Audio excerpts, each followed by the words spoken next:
Guys, let's have a quick chat about COP28 and let's talk about the BS that's going on around carbon climate thingy. Our convicted Greenpeace criminal Stephen Gilmore, he's going.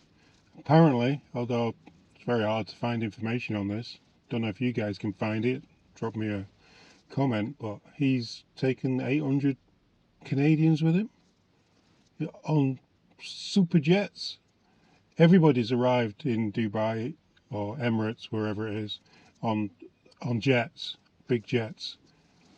And then there's a video doing the rounds of this Kenyan farmer talking to the COP28, and from what I hear, this isn't the message COP28 want, and they didn't play it there.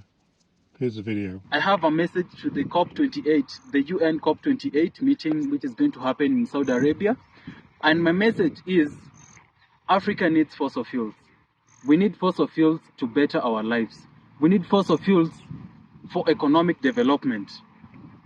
You guys preaching to us, the Western governments and environmental organizations preaching to us about climate change.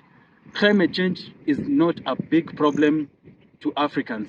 We have far bigger problems. We have people sleeping hungry. We have people who are very poor. We have people without electricity. We have people who don't have access to clean water. Those are our big problems. We have people cooking with firewood. And you telling us that we should care about the environment, about climate change. What is climate change anyway? So my message to these leaders, to African leaders, is don't be bribed. Stand firm. Don't even attend the COP28 meeting. If those people want to make decisions for us, policies for us, let them make those policies. But we are going to say no to neocolonialism in the name of climate change. We should be all about human flourishing, Africans developing. And that's my message. And then 6:40 a.m. today, they had that very same farmer on the radio. Let's have a little listen to what he's got to say. Right now, the United Nations is very busy preaching to Africans on sustainable development goals. So they had like a very nice framework. So they came to Africa, looked at our biggest problems, and after that, so they set up like solutions for those problems. So they have like 16 plus climate change, so 17 problems, and they have solutions for those problems. But we are discussing climate change in Africa, where 1 in 5 people sleep hungry, 1 in 3 are extremely poor, and over 70%, actually I think about 70% rely on farming for livelihood, compared to 2% in the US.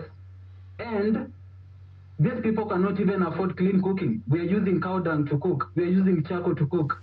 We are using, like in Kenya, 70% of our energy is coming from burning biomass.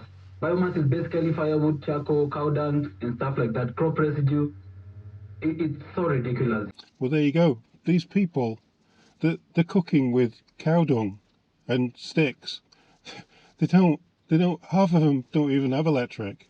And we're looking at pushing nuclear power in Canada and using LNG and gas, which is much cleaner than cooking on dung and cooking with sticks and firewood. So, yeah, it's not Canada that's the issue. It's not.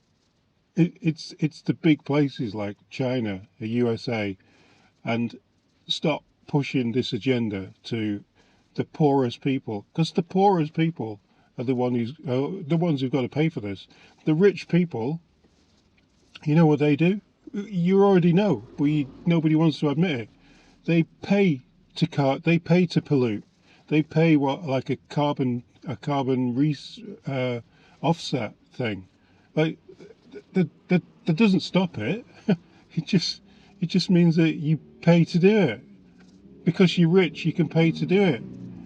To me, that's just hypocrisy. It's bullshit.